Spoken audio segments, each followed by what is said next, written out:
Added benefits such as increased combat pay, loans for a new and better housing program, more sophisticated and up-to-speed weaponry, training and equipment are but some of the promises the president has delivered on and continues to do so for the men and women in uniform.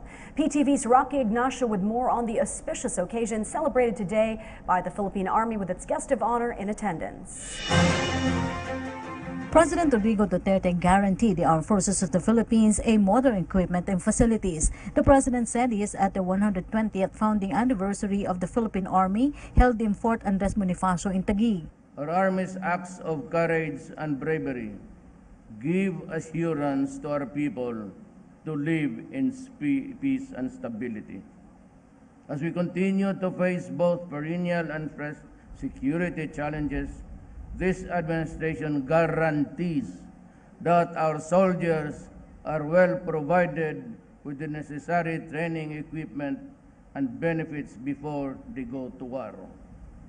In line with the government's modernization program on the armed forces of the Philippines, we have been providing telecommunications apparatus and firepower and infantry fighting vehicles to the Army. This was among the priority initiatives we immediately undertook when I assumed the presidency in July last year. We have allocated almost 6.5 billion pesos for Philippine Army projects under the revised AFP modernization plan, which will be used to procure individual equipment such as rifles, pistol grenade launchers, and force protection armors.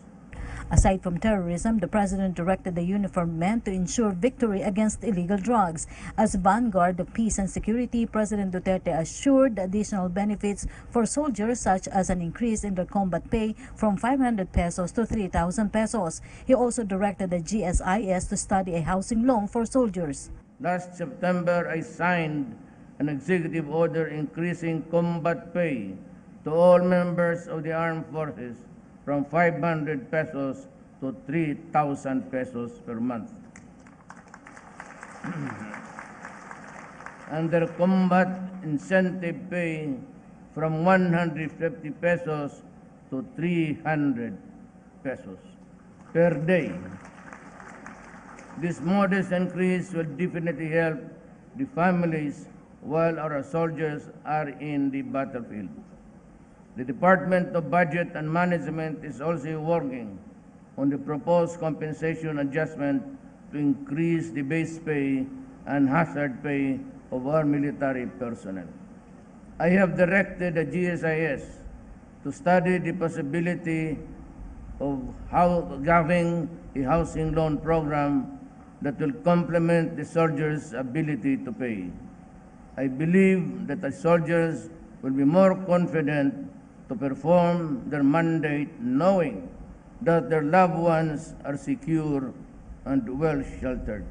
Meantime, President Duterte said that the government will no longer demand the Group Kadamay to return soldiers' housing units in Bulacan. He said it is not proper to quarrel to people also in need. The president said he will personally look for another housing units nearby for them to transfer in December. Maraming dynamics dyan. Walang tubig, walang at kulang, and hindi maganda pagkagawa.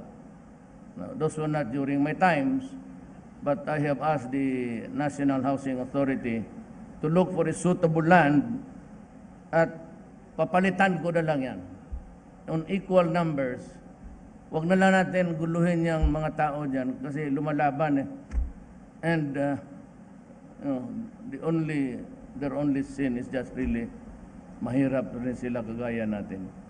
So bigyan ko kayo ng mas maganda, mas konting mahal, mas komportable, at mas malaki. Ngayon yung kadamay,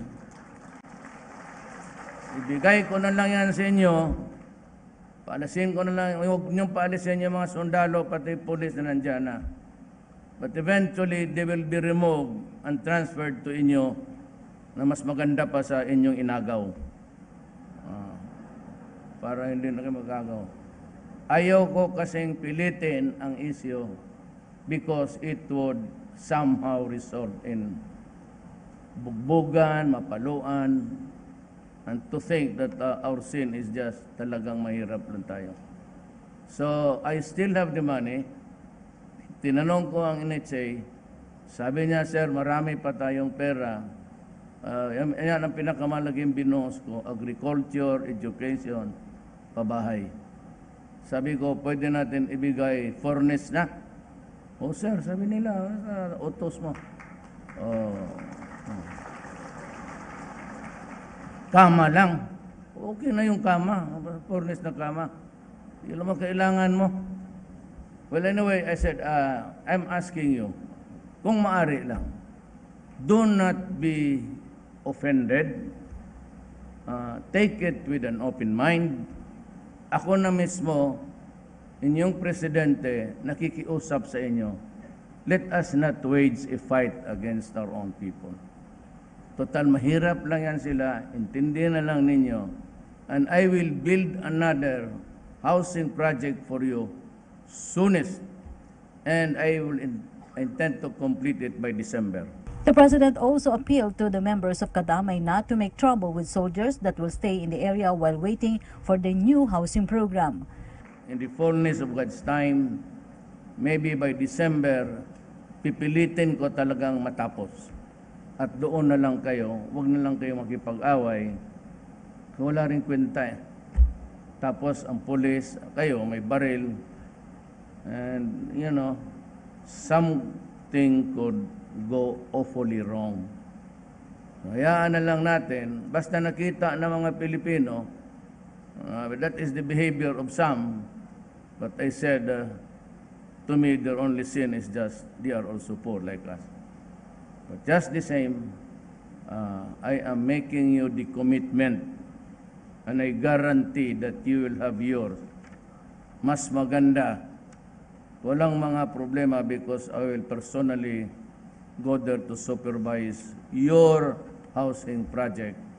And hopefully by December, magdasal lang tayong lahat, that everything goes well, and you can transfer to the new house.